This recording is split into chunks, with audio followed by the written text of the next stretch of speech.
La semana pasada, como parte de la serie de sermones de Pablo a Tito, el pastor Saladín estuvo considerando las características que debían mostrar las mujeres mayores de la iglesia y el papel de discipulado que debían de hacer con las hermanas más jóvenes. Sin embargo, hermanos, cuando leemos el pasaje que se encuentra en 1 Timoteo 2, del 9 al 15, vemos cómo Pablo amplía y añade algunas directrices que deben mostrar dichas hermanas. Voy a leer 1 Timoteo 2, del 9 al 15, dice así: Asimismo las mujeres se vistan con ropa decorosa, con pudor y modestia, no con peinados ostentosos, no con oro, perlas o vestidos ostentosos, sino con buenas obras, como corresponde a las mujeres que profesan la piedad. Que la mujer aprenda calladamente con toda obediencia. Yo no permito que la mujer enseñe ni ejerza autoridad sobre el hombre, sino que permanezca callada. Porque Adán fue creado primero, después Eva, y Adán no fue el engañado, sino que la mujer, siendo engañada, completamente cayó en transgresión. Pero se salvará engendrando hijos si permanecen en fe, amor y santidad con modestia. Y es nuestro propósito poder examinar, hermanos, en el sermón de hoy, este pasaje bajo el título Rasgos de una mujer cristiana, que en cierta forma es una continuación de y una conclusión del tema de las mujeres que el pastor Saladín predicó el domingo pasado. Yo quiero que veamos tres cosas en esta mañana: el adorno de la mujer cristiana, el rol de la mujer cristiana en la iglesia y el carácter de la mujer cristiana. Esos son los tres puntos que vamos a ver: el rol, el adorno, el rol y el carácter de la mujer cristiana. Antes de desarrollar este pasaje, hermanos, yo quiero reconocer que estos tres puntos que vamos a ver hoy, oigan lo siguiente, no tienen nada de popular. Nada de popular. Yo me reía con un amigo que le decía esta semana: mira, yo creo que yo voy a predicar el sermón más impopular de mi vida. Pero yo los amo a ustedes y ustedes me aman a mí. Y aquí no venimos a hacer un concurso de popularidad. Aquí venimos a predicar la palabra de Dios. Y espero, hermanos, que esa sea la constante nuestra mientras vida tengamos. Mientras yo tenga vida y mientras ustedes tengan vida. Este tipo de sermones generan muchas críticas, mucha oposición. Y sobre todo cuando sale por internet, ya ustedes saben cómo se toman estas cosas. Hermanos, aquí vamos a ser fieles porque nosotros amamos las almas. Esto no es un club social, esto es una iglesia de Jesucristo. Amén. Y eso es lo que venimos a hacer, predicar la palabra de Dios. Veamos en primer lugar el adorno de la mujer cristiana. Dice Pablo, versículo 9, asimismo que las mujeres se vistan con ropa decorosa, con pudor y modestia. Pablo inicia el pasaje diciendo que el vestir debe ser con ropa decorosa, con pudor y modestia. Y hermanos, miren esto, yo voy a repetirlo. ¿Cómo debe vestirse la mujer? Dice Pablo, no Rafael Alcántara, ni Saladín. ¿Cómo dice aquí? La mujer debe vestirse con ropa decorosa, con pudor y modestia. Eso es difícil de entender. Eso no es muy difícil de entender. Miren cómo dice el comentarista Pérez Milos.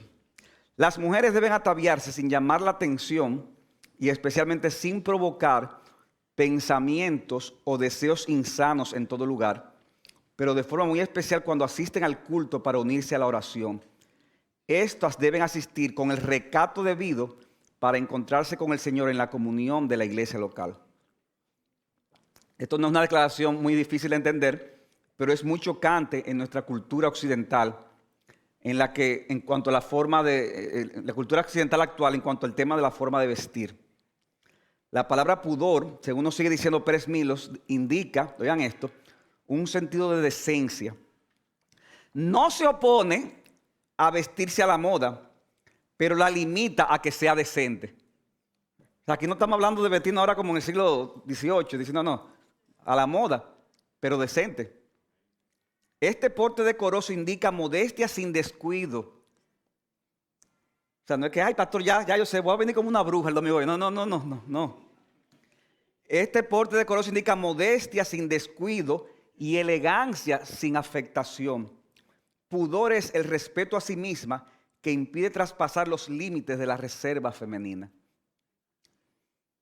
Y en cuanto a la palabra modestia, esta palabra puede ser traducida como cordura o sensatez. De modo que al vestirse una mujer cristiana tiene que tener un sentido de cordura o sensatez para saber elegir la ropa adecuada para la ocasión. O sea, no es solamente evitar ropa que sean sensuales, sino también tener un criterio de vestir que sea apropiado. Porque una ropa puede ser apropiada si la uso en el campo o en la playa, pero esa misma ropa puede que no sea apropiada si la uso en el trabajo o en la iglesia. Yo tengo que tener esa sensatez, ese sentido común, esa cordura para saber cuál es la ropa apropiada. Pablo dice entonces algo que se debe de evitar en el arreglo de la mujer. Dice, no con peinados ostentosos, no con oro o perlas o vestidos costosos. Esto no significa que la mujer cristiana no deba de arreglarse adecuadamente según sus posibilidades. Tampoco está condenando en sí mismo cualquier uso de prendas que le haga verse de forma agradable, como tampoco prohíbe el que use una ropa de buena calidad si puede tenerla. El descuido voluntario en la apariencia física también trae distracción innecesaria. O sea, también el andar descuidada también distrae, si a eso vamos. La expresión peinados ostentosos significa literalmente trencillas. Y los comentaristas están de acuerdo en que se refiere a cierto tipo de peinados que eran muy elaborados en la época, que usaban algunas mujeres ricas. Eran unos peinados que duraban horas para poder prepararlo. Y luego que lo elaboraban, entonces se ponían objetos de valor dentro del peinado, como oro o perla, para así llamar más la atención. Ahora imagínense en la iglesia de Éfeso, que es donde Pablo le escribe a Timoteo, la distracción que eso provocaría de parte de muchas personas que iban a escuchar la palabra de Dios. Y lo mismo ocurría con los vestidos costosos. Eran vestidos, según algunos estudiosos, que podían costar hasta 7,000 denarios. ¿Cuánto ganaba un obrero promedio en esa época por día? Un denario. Entonces, 7,000 denarios, ¿cuánto tiempo es? Son varios años, muchos años. Entonces, un obrero, ¿verdad? Un promedio de un denario, entonces se encuentra con esta mujer de 7,000 denarios, un vestido. Imagínense la envidia y la codicia que eso podía levantar en muchas hermanas de la iglesia. Que decía, pero mira, wow, y yo casada con un hombre que gana un denario por día. Y ese tipo de cosas sucedían. De modo, hermano, que no es el uso de prendas valiosas o de ropa de calidad lo que se condena aquí, sino el abuso de esas cosas que termina llamando la atención sobre sí de una mujer de una forma inapropiada. Y hermano, Pablo sigue diciendo, sin desmérito del cuidado personal, que ya lo hemos visto que es necesario, que cada mujer creyente tiene que tener una obsesión principal. La obsesión no debe de ser cómo luce, aunque hay lugar para eso y hay directrices. La obsesión principal lo dice el versículo 10, que dice que el adorno de la mujer debe ser fundamentalmente, principalmente de buenas obras, como corresponde a las mujeres que profesan la piedad. O sea, el afán no debe de ser cómo luzco externamente. El afán debe ser las buenas obras que yo hago. Y esas buenas obras serán el resultado de una piedad interna que profesa esa mujer. Por eso dice, buenas obras como corresponde a las mujeres que profesan la piedad. Que profesan la piedad. Dice un pasaje paralelo en 1 Pedro 13, 1 al 4. Asimismo, ustedes mujeres estén sujetas a sus maridos, de modo que si algunos de ellos son desobedientes a la palabra, puedan ser ganados sin palabra alguna, al observar la conducta de sus mujeres. Al observar ellos su conducta casta y respetuosa. Que el adorno de ustedes no sea el externo, peinados ostentosos, joyas de oro, vestidos lujosos, sino que sea lo que procede de lo íntimo del corazón, con el adorno incorruptible de un espíritu tierno y sereno, lo cual es precioso delante de Dios. El adorno incorruptible de un espíritu tierno y sereno. Y ese espíritu tierno y sereno, ¿qué va a producir? Va a producir buenas obras. Y esa debe ser el adorno principal de una mujer. Hermano, aquí estamos diciendo cosas que yo sé que, como decía, tienden a ser conflictivas, pero no estamos diciendo nada que sea difícil de entender, porque inclusive personas no cristianas reconocen la verdad de estas cosas y critican la forma de vestir y de arreglarse de muchas personas en el día de hoy, en ciertos contextos. Ahora bien, hermanos, no es difícil de entender y yo lo estoy diciendo como dice la palabra de Dios. Pero hermanos, también es cierto que debemos de reconocer que hay aspectos en el tema de la modestia, hay aspectos, en general es claro, pero hay aspectos que no son del todo claros para todo el mundo. Definitivamente que hay influencias culturales que hacen que la modestia no luzca exactamente igual en todos los lugares. Y lo que puede verse más aceptable para una cultura puede verse con más reserva en otra cultura. Aún en una misma sociedad, en un mismo país, en una misma ciudad, puede haber concepciones distintas con relación al tema y eso puede reflejarse aún dentro de la iglesia. Que haya aspectos, haya detalles en los que haya diferentes formas de opinión dentro de la misma iglesia. Hay estilos que algunas hermanas usan, que tal vez, o hermanos también, que tal vez no nos gusten, pero que debemos aprender a tolerarlos, aunque pensemos distintos. Nuestra función en ese sentido como iglesia no es establecer reglas al respecto. O sea, mira, la regla es que tiene que tener tantos centímetros la falda, tantos centímetros. Eso no es nuestro propósito, eso no es nuestro llamado a hacer mediciones. Lo más importante es que cada quien examine cuál es la motivación de su corazón. Sin embargo, mis hermanas, también es cierto que hay formas de vestir y de arreglarse que claramente contraviene lo que enseña el apóstol Pablo acerca del pudor y modestia. No estamos llamados a hacer reglas. Ahora, hermanos, hay formas de vestirse que usted besa eso y lee la Biblia, usted se da cuenta, no, eso no se corresponde a lo que dice Pablo aquí en 1 Timoteo. Y en ese sentido es correcto que cada hermana, y yo, ¿por qué las hermanas? Bueno, porque el texto habla de las hermanas. Este es el énfasis principal. Cada hermana, es correcto que cada hermana vea cómo le quedan ciertas ropas, cómo le quedan ciertas faldas, cómo le quedan ciertos escotes. En términos, no, ay, mira, me queda súper bien. No es a eso que me refiero. Es en términos del cuidado que debes de tener para los demás. Ya que, óyeme bien, no toda la ropa le queda igual a todo el mundo. Es así, no es así. A lo mejor en una hermana no hay problema, pero en otra hermana que se lo usa, hay problema. En cuanto al cuidado hacia los demás. Y quiero aprovechar para decir aquí que los hombres debemos de ayudar a nuestras esposas y a nuestras hijas en ese tema. Porque hay hombres que como que están desconectados y hombre, tú eres un hombre de la casa. Tú tienes esa responsabilidad, tú tienes que velar por esas cosas como cabeza del hogar. Debes de ayudar a tu esposa y a tus hijas. También las hermanas más maduras de la iglesia pueden ayudar en este tema, ya que pudiera haber una influencia del mundo que no se está percibiendo. Y para eso hay hermanas en la iglesia que pueden ayudar. Como dice el texto de Tito 2, 3 al 5 que predicó el pastor Saladín, las mujeres más maduras deben, entre otras cosas, enseñar a las más jóvenes a ser que puras. Y parte de la pureza es la modestia en el vestir. La modestia en el vestir.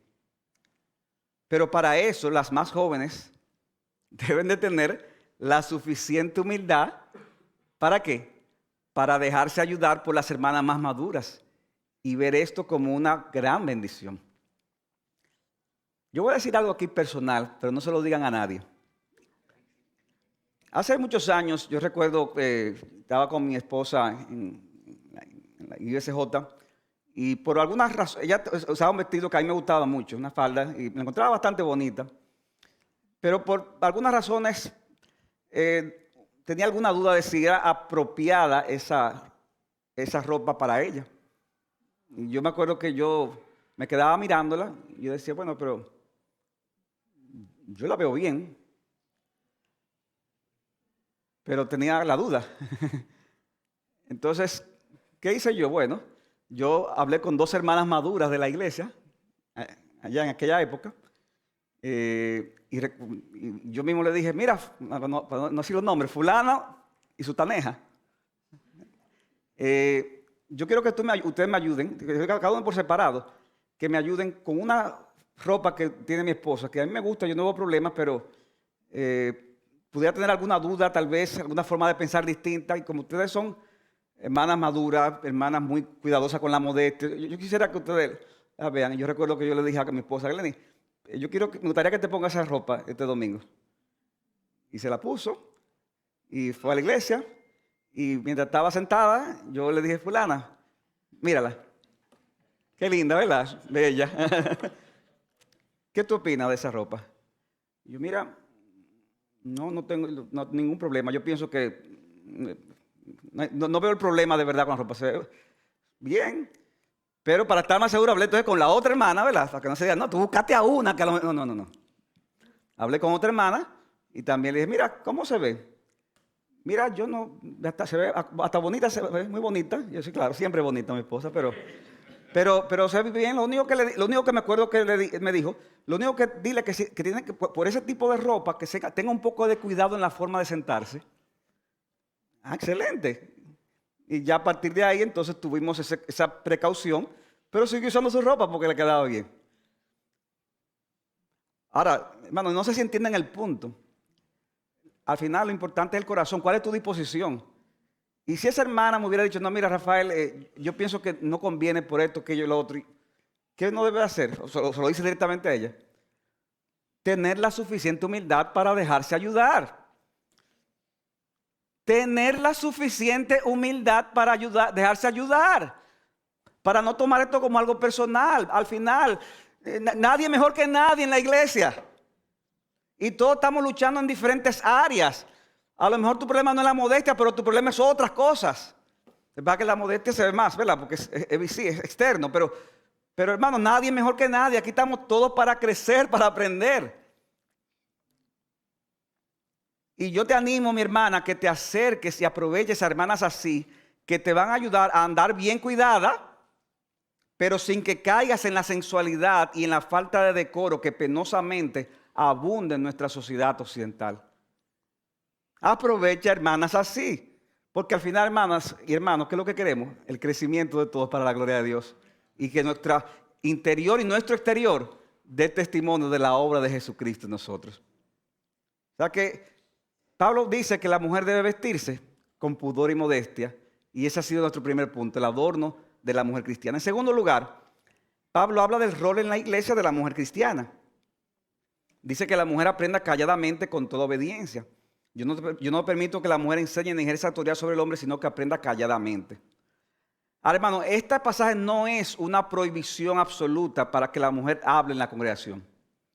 Por otros pasajes como 1 Corintios 11, dice que toda mujer que ora o profetice, hágalo con la cabeza descubierta. O sea, la mujer hablaba en la iglesia de Corintios, por esa directriz que se da en 1 Corintios capítulo 11.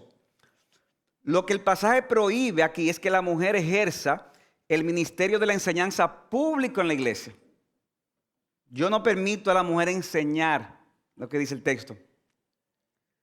El mismo, dice Pablo, sería contraproducente en una congregación donde hay hombres presentes por las características de autoridad que conlleva dicha enseñanza. O sea, una enseñanza de la palabra, como decir, una enseñanza de autoridad. Yo no estoy aquí hablando, mire hermana, ahí tengan cuidado en la forma que se evita. No es así que yo estoy hablando, ¿verdad que no? Yo estoy enseñando lo que dice la palabra de Dios con autoridad. Claro, no la autoridad de Rafael Alcántara, la autoridad de Dios en su palabra, pero es con autoridad. Y Pablo dice aquí que sería contraproducente que una mujer haga eso en la iglesia, donde hay hombres y mujeres. Y algunos dicen, no, lo que pasa es que eso es cultural, eso que está ahí. Eso era de la época. Otros dicen, no, lo que pasa es que la mujer en Éfeso hablaba mucho. Entonces tenía un cuchicheo y Pablo dice que la mujer calle, que, o sea, como que hablan tanto que mejor que... No, miren, eso ni es cultural ni es que hablaba mucho. Porque dicen que la mujer todavía habla mucho, ¿no? Regularmente, ¿verdad? Aunque yo tengo que reconocer que en mi casa yo creo que las cosas se invierten a veces. ¿Por qué no es cultural? Porque las razones que da Pablo para ese mandamiento son teológicas, son bíblicas. Dice, yo no permito a la mujer enseñar. ¿Por qué? Porque Adán fue creado primero, después Eva. ¿Qué tiene que ver eso con la cultura? Pablo está diciendo, ¿por qué? Porque en la creación Dios estableció un orden que tiene un impacto al día de hoy. Y lo que pasó en la creación afecta a todo, independientemente de la época, la cultura en que estamos. Y dice, y Adán no fue el engañado, sino que la mujer siendo engañada completamente cayó en transgresión. Lo que sucedió en la creación y lo que sucedió en la caída tiene un impacto y Dios soberanamente lo pone como un patrón ocurrido. Eso que sucedió lo pone como base teológica para que sirva como un patrón para cómo debe manejarse el ministerio de enseñanza en la iglesia, entre otras cosas. Si usted quiere argumentar que esto es discriminatorio, yo le voy a dar un consejo, peléese con Dios. No se pelee conmigo cuando yo salga allá afuera. Abráceme mejor o si no quiere verme, pase al otro lado. Yo no creo que nadie aquí. Pero hermanos, esto es lo que dice Dios en su palabra. Él ha designado cómo han de ser los roles en la familia y en la iglesia. Y sus designios son los mejores. Son los mejores. Además, hermano, esta limitación de la enseñanza pública formal no solamente se limita a las mujeres. La mayoría de los hombres en la iglesia tampoco están llamados a ser pastores ni a enseñar públicamente. Y entonces, ¿es discriminatorio con la mayoría de los hombres? No, eso no tiene que ver con eso. Nadie es menos ni más por el hecho de que Dios le haya dado dones o le haya dado una condición diferente a cada uno. Dios estableció un orden en la iglesia, un orden en el matrimonio. Al fin y al cabo, la realización completa de una mujer de Dios, óigame bien, sobre todo las hermanas, la realización completa de una mujer de Dios no radica en su desempeño eclesiástico, sino en el desarrollo fundamental de su carácter, sobre todo en la esfera del hogar. Y eso nos lleva al último punto de este texto, donde Pablo habla del carácter de la mujer cristiana. El carácter. Ya hemos visto ya el adorno, lo hemos visto el rol en la iglesia, ahora el carácter de la mujer cristiana. Dice el versículo 15, pero esa mujer se salvará engendrando hijos si permanece en fe, amor y santidad con modestia. La expresión se salvará no se refiere a la salvación del pecado, ya que la misma es el resultado de la operación de la gracia de Dios en nuestras vidas por medio de la obra de Jesucristo. Como mismo Pablo ya lo había dicho en el capítulo 1, versículo 15, que dice, palabra fiel y digna de ser aceptada por todos. Cristo Jesús vino al mundo, ¿para qué? Para salvar a los pecadores, entre los cuales yo soy el primero. O sea que la salvación del pecado es fruto de la obra de Jesucristo. ¿En qué sentido entonces se habla aquí de que la mujer se salvará? Hermanos, noten que esta expresión viene como un contraste de lo que ha dicho en el verso anterior, donde dice que la mujer siendo engañada cayó en transgresión, hablando de Eva. Sin embargo, lo que está diciendo aquí, que esa desviación de Eva, oigan esto, puede ser revertida por la mujer cristiana que decida perseverar en la senda correcta que Dios ha determinado para con ella. Repito, esa desviación de la mujer puede ser revertida si decide perseverar en la senda correcta que Dios ha determinado para con ella. Pablo entonces pone como ejemplo el tema de la maternidad como evidencia de ese andar correcto de la mujer cristiana. Y aquí Pablo está usando una figura literaria conocida como sinécdoque. No tienen que aprendérsela, pero una figura llamada sinécdoque, que consiste en usar un aspecto propio de algo, en este caso del género femenino, para aplicarlo al todo en general. O sea, está hablando de un aspecto de la mujer, pero al mencionarlo, lo menciona y lo aplica como si lo estuviera hablando de la mujer en su totalidad. O sea, Pablo no está diciendo que las mujeres solteras o que están casadas y no puedan tener hijos por alguna razón, estarían en una senda desviadas. Porque el mismo apóstol en otros escritos, también habla de los beneficios de la soltería. Y dice, la soltería también tiene sus beneficios y es digna de considerar en ciertas condiciones. Hermano, es como que yo diga, todo hombre piadoso debe ser cabeza del hogar. ¿Amén o no? ¿Verdad que sí? ¿Estamos de acuerdo? Ahora, hermanos, eso no aplica si el hombre está soltero y está viviendo en el hogar de su papá, porque todavía no se ha casado. Porque yo lo que estoy dando es una declaración general. Y estoy mencionando un aspecto de esa declaración y lo estoy aplicando al género masculino. Pero no es que, o sea, no estoy diciendo absoluto, porque hay hombres que están viviendo todavía en la casa de su papá y su mamá, están muy jóvenes, etcétera, etcétera. Pablo entonces lo que está haciendo es una declaración general aquí acerca de la mujer cristiana. Y esa declaración general de esa mujer cristiana, evidentemente que si se casa y no tiene razones para evitar los hijos, ella verá el tema de la maternidad como la senda correcta donde va a encontrar su principal llamado y su realización. Repito eso, que tampoco es muy popular. La declaración general, ¿cuál es? Que la mujer cristiana verá el tema de la maternidad como la senda correcta donde ha de encontrar su principal llamado y su realización. Pero está asumiendo, ¿verdad?, que la mujer va a estar casada y que va a poder tener hijos. Como dice un comentarista, oigan esta cita, hermano. las palabras de Pablo son un recordatorio de que la satisfacción más profunda de una mujer proviene de sus logros en su hogar cristiano. Ahí, hermanos y hermanas, que debe estar en la mayor satisfacción de la mujer. Pablo estaba enseñando que las mujeres prueban la realidad de su salvación cuando se convierten en esposas y madres modelos, cuyas buenas obras incluyen el matrimonio y la crianza de los hijos. No es cuánto se destaca en el mundo, no es cuánto se destaca en la iglesia, no es tampoco cuánto se destaque en los ministerios de la iglesia o en ministerios que van, ministerios cristianos en sentido general. O sea, la satisfacción más grande de una mujer no debe ser, ay, yo quisiera ser como Nancy Lee DeMoss y así hablar en público a muchas mujeres. Y por eso me pego mucho de Patricia Saladín, para que cualquier cosa, pues, ahí voy llegando. No. Esa no debe ser la satisfacción más grande. La satisfacción más grande debe ser el hogar. Aunque parezca impopular decirlo. Pablo dice ahí mismo en el capítulo 5, versículo 14, hablando de que anhelaba que las viudas más jóvenes se casen, que tengan hijos, y que dice, y que se vayan a la calle, dice, y que cuiden su casa, y que no den al adversario ocasión de reproche. ¿Eso es difícil de entender? No, lo que es difícil de digerir, ¿verdad? En esta época.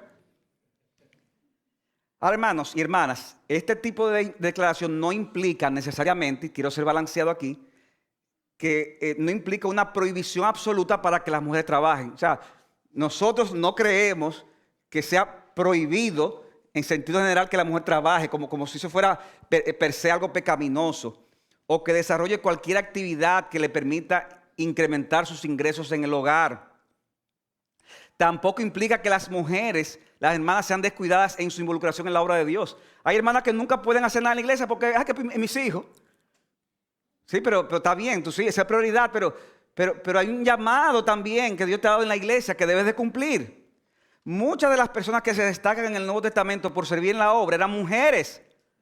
Como el caso de Febe, de quien Pablo dice en Romanos 16, 1 al 2, que era diaconisa o servidora en la iglesia de Cencrea. Y dice Pablo, ella ha ayudado a mucha gente.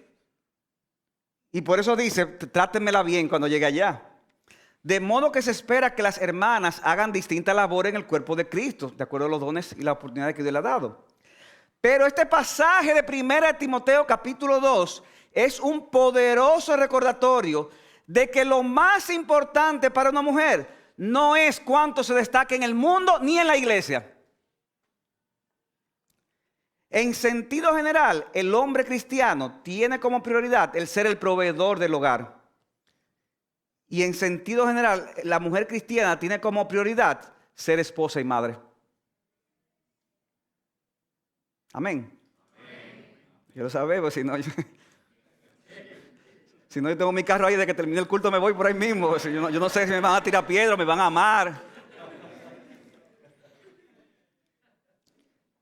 Dice Pérez Milos una vez más, la esfera donde la mujer puede ejercer un ministerio único, en el que el hombre tiene ciertas limitaciones, no es tanto la enseñanza dogmática en el público, sino el cuidado y la educación de sus hijos. Hermano, eso es lo más glorioso, lo más glorioso. Y hermano, por digo, no estamos diciendo que esté mal trabajar, sobre todo en ciertos contextos, pero a veces, hermano, hay decisiones que tomar. Y hay situaciones que Dios te puede poner a ti como pareja, como familia, con niños pequeños, en la que tú tienes a veces que tomar una decisión. Yo recuerdo que yo estaba una vez en ese debate cuando nació mi primera hija y mi esposa duró como 2 o 3 meses trabajando después que nació mi primera hija y yo le dije a Lenny, mira, esto no está funcionando. no está funcionando por diversas razones. El problema era que yo ganaba un poquito. Entonces estábamos, yo me acuerdo, con ese debate. Y recuerdo que fui donde uno de los pastores allá, creo que fue el pastor Marcos Peña, y decía, Marcos, ¿verdad que con esto que yo gano, los dos tenemos que trabajar? Oiga la forma de la pregunta. Y el pastor me decía, mira, a mí no me pida que te diga eso. De mi boca nunca va a salir eso, diciéndote que trabaje. Ahora, una decisión tuya, etcétera, etcétera. Y yo recuerdo que yo me animaba con hermanos que empezaron a comenzar tu testimonio. Había unos hermanos, por ejemplo, unos hermanos que están relacionados con hijos aquí de esos hermanos, que decían, mira Rafael, es un testimonio. Yo ganaba poquito y desde que mi esposa dejó de trabajar, ahí mismo me doblaron el sueldo. Yo, wow. Y hablo con otro hermano, Rafael, mi esposa dejó de trabajar y ahí mismo se me subió todo y comenzaron a venderme las cosas que yo vendía. ¡Wow! Y yo dije, Glenny, pero estamos bien, Glenny, deja de trabajar. ¡Ay! El sueldo quedó igualito. Igualito.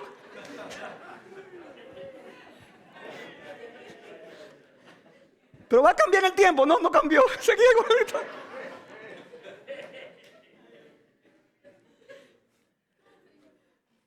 Pero Dios siempre proveyó. Nunca nos faltó. Y no nos arrepentimos en lo absoluto, hermanos, de esa decisión que tomamos. Déjeme decirle, fue algo, cualquiera que lo ve, y yo no quiero verme con una gente de que, ay, oye, pero le pasa que usted pastor es un súper espiritual. No. Acuérdense como yo le pregunté al pastor, yo puedo seguir, ¿verdad? Yo estaba en mucha incredulidad. Pero hermanos, entendíamos cuál debía ser la prioridad en nuestro caso.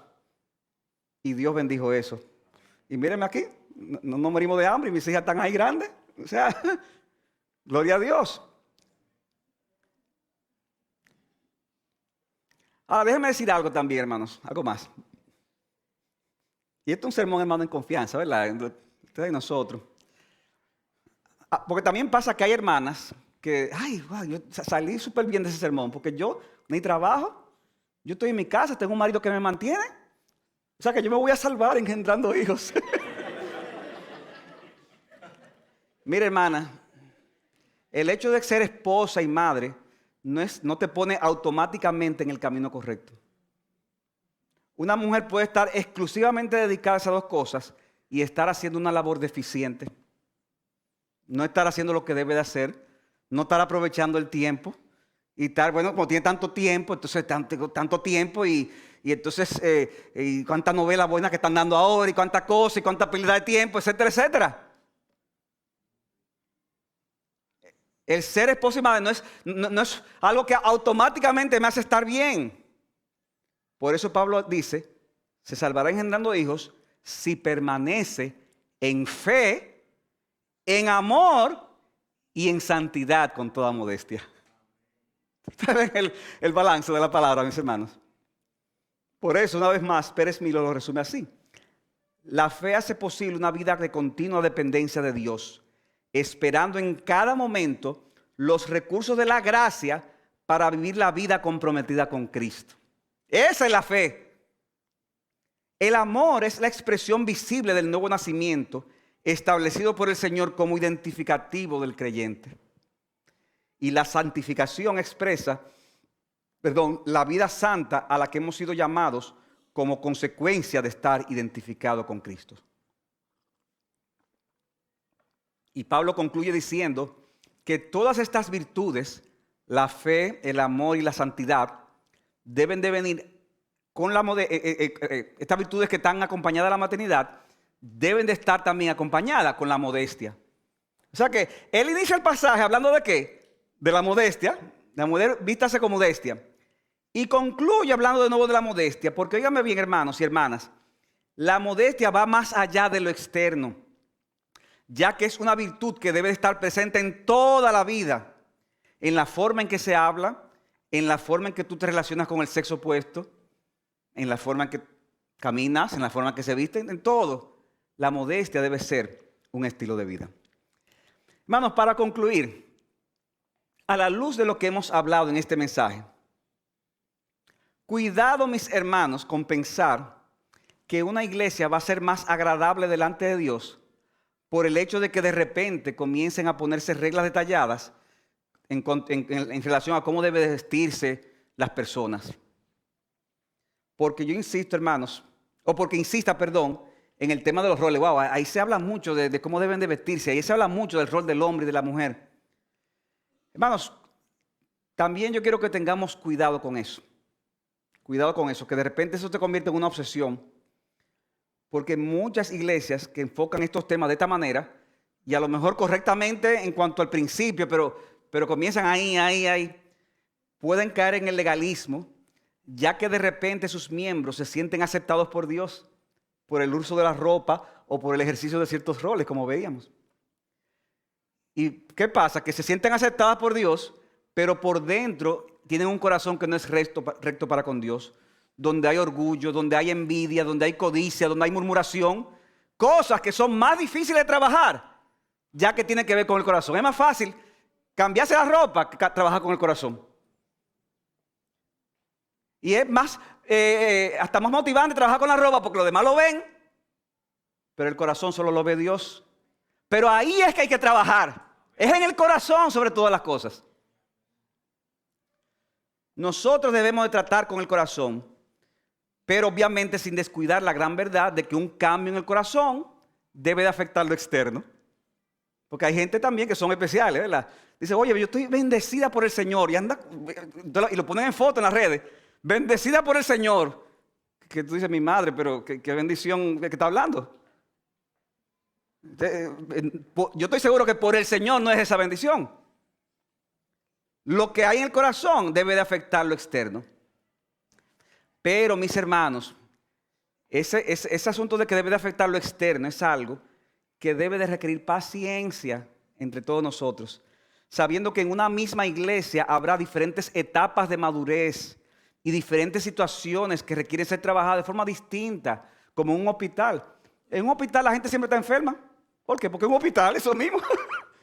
¿Y qué pasa? Hay unos que se están sanando, pero en lo que se está sanando viene otro que están enfermos. Y vienen otros que están ahí. Y viene alguien que estaba sanándose que vuelve a irse para atrás. Y viene así es la iglesia. Y eso se va a reflejar en todas estas cosas que hemos estado hablando. Entonces, es verdad que el corazón, lo que hay en el corazón debe de afectar lo externo.